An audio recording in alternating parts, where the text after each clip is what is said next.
Si vous cherchez comment construire une stratégie aux réseaux sociaux de A à Z afin de mettre en avant votre entreprise, d'attirer le maximum de clientèle et de voir exploser votre chiffre d'affaires, cette vidéo est faite pour vous. Aujourd'hui, je vais vous révéler les 5 étapes les plus importantes que vous pourrez facilement mettre en œuvre afin d'exploiter les réseaux sociaux au maximum de leur potentiel. Et à la fin, je vais vous indiquer où télécharger un guide qui résume toutes les étapes que nous allons couvrir dans cette vidéo afin que cela puisse vous servir dans votre quotidien. Sans plus tarder, rentrons dans le vif du sujet. Supposons qu'un de vos amis organise une fête chez lui et qu'il veut que vous soyez absolument là avant l'heure pour l'aider avec l'accueil des autres invités.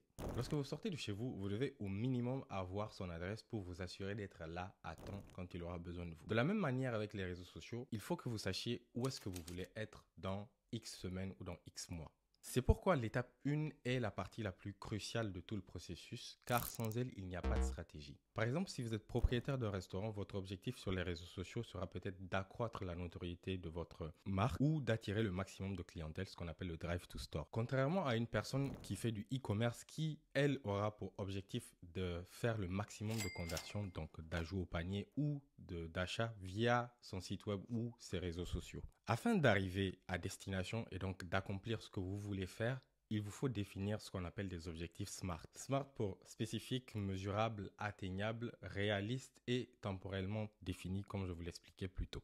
Vous devez donc être en mesure de faire un bilan d'où vous êtes, de vous dire où est-ce que vous voulez aller, dans combien de temps, avant de passer à l'étape numéro 2.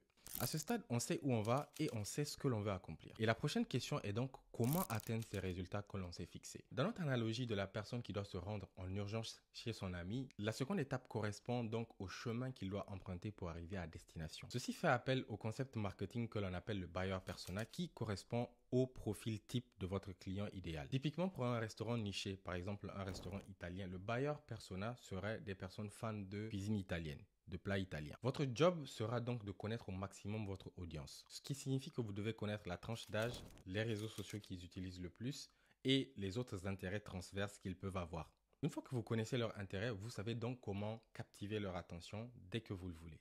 Plus la description de votre buyer persona se rapproche de votre clientèle effective, plus il sera facile pour vous de trouver des personnes avec le même intérêt et donc de faire grandir votre chiffre d'affaires et donc votre entreprise. Nous avons fait pas mal de progrès, mais je vous dois la vérité. Tout ce que nous avons dit depuis le départ ne sert absolument à rien sans la troisième étape. En effet, vous disposez de toutes les informations pour pouvoir captiver l'attention de votre audience cible, mais par quels moyens est-ce que vous passez pour le faire? C'est là qu'intervient l'art de savoir créer du contenu engageant. Il faut que vous arriviez à inciter les gens à vous suivre en leur donnant des astuces qui répondent à leurs problèmes ou à leurs attentes. Les plateformes des réseaux sociaux sont différentes, ce qui signifie que le format ou le type de contenu qui marche sur une plateforme ne marche pas nécessairement sur une autre. Ce que je vous conseillerais, c'est de choisir une à deux plateformes sur lesquelles vous allez créer du contenu, soit vidéo, soit des posts, soit des carousels. L'essentiel, c'est que vous apportez de la valeur au sein de votre audience cible. Mon audience à moi est intéressée par les sujets qui touchent au marketing de contenu. C'est pourquoi je fais des vidéos, je fais des carousels, je fais des posts dans lesquels je les édifie sur ce sujet-là. Et j'essaie au maximum de répondre aux questions qui sont fréquemment posées dans notre sphère du marketing de contenu. La concurrence étant rude, le niveau d'exigence quant à la qualité du contenu est devenu extrêmement élevé. Vous devez donc faire très très fort dès le départ. Pour vous former, différents chemins sont possibles. Soit vous pouvez prendre des cours sur Udemy ou Coursera ou d'autres plateformes qui ressemblent à celle-là. Mais si vous deviez vous référer à une seule et unique plateforme, moi je vous dirais YouTube sans hésiter. Car sur YouTube, il y a une sélection de contenus gratuits si intéressant que vous pourrez apprendre presque n'importe quoi. Et si maintenant je vous disais qu'il y avait un moyen de vérifier qu'un contenu va fonctionner avant de le poster? Que dis-je? Avant même de l'avoir créé. Cette technique est utilisée par la plupart des créateurs de contenu.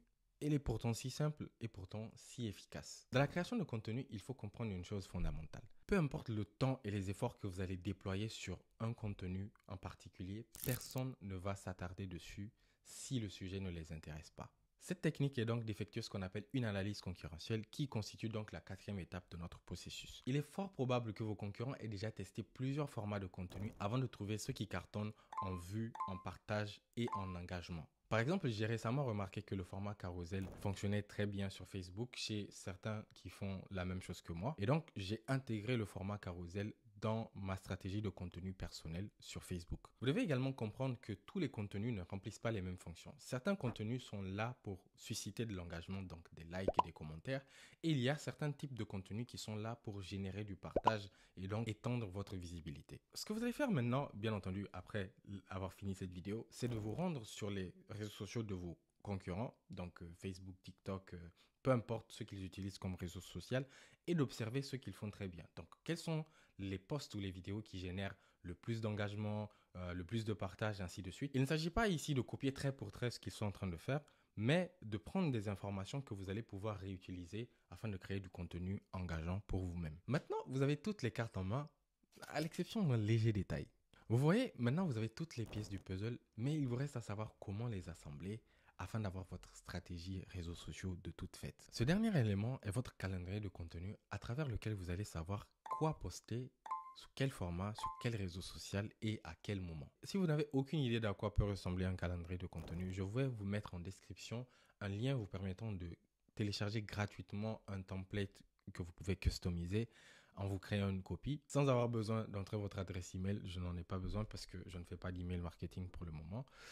C'est purement pour partager. Et donc, vous allez pouvoir customiser ce modèle-là, pouvoir l'adapter à votre stratégie personnelle ou celle de votre entreprise. J'ai longtemps hésité à si je devais ajouter une étape 6 à cette vidéo, car vous savez comme moi, comme il est difficile de faire bien son travail et de créer du contenu de qualité en parallèle. C'est pourquoi vous devez regarder cette vidéo où je vous explique comment gérer un projet en parallèle de ses études ou de son travail, et je vous dis à très bientôt.